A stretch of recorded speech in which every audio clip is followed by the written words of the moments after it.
She walked in on him and was just there, unflinched by our entrance. "Oh, someone is not excited to see me," she said as she grabbed a bottle of vodka from him and finished all at a gulp, then squeezed her face to relish the flavor.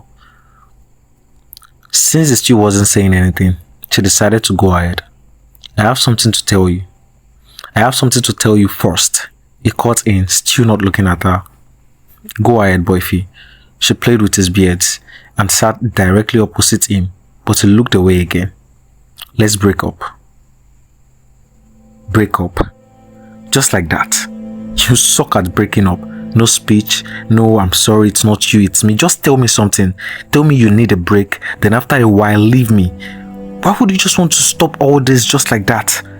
Don't you care about how I feel? The silence suggested he had made up his mind. "I brought food." She walked to her bag. "I made it myself," she smiled. At this point, it was just shock. "What are you trying to do? Didn't you hear me when I said let's break up?" She replied, "I heard you clearly, just as I have listened to you tell me you love me many times while looking into my eyes." She walked back to him and grabbed his face. "Why can't you look at me now?" His eyes were already like a cloudy rain about to burst down. "Let's break up." She paused, chuckled, then continued after leaving him. "That sounded like a request, and my answer is no." Then she walked back to the dining table where she was dishing his meal. "Oh, that's it. You can defy me now because you have your life together and I am just a mess. I am not like the other guys with cars and mansions that ask you out." He was already crying. "I am offering you freedom, a chance to be free from my wretched life and face your dreams, a chance to be with other men that can take care of you, a chance..." He stopped and held his tears back. "Like I said before, let's break up, and this time it is not a request." Amazingly, while he was displaying out of anger, she was still busy setting up the table for him to eat. "You have fried rice, enough green beans like you like it, peppered chicken, and your favorite." She paused for a while, smiling like she was expecting him to answer.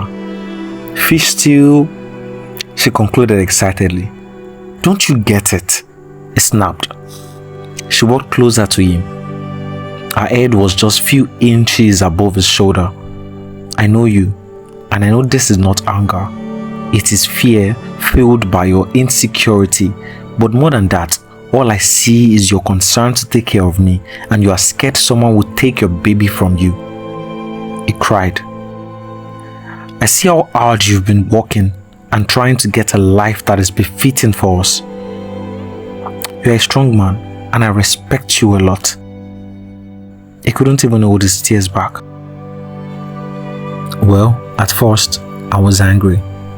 But rather than to be angry that you would push me away like that, I decided not to let you ruin the good life we could have. I'm your only best friend.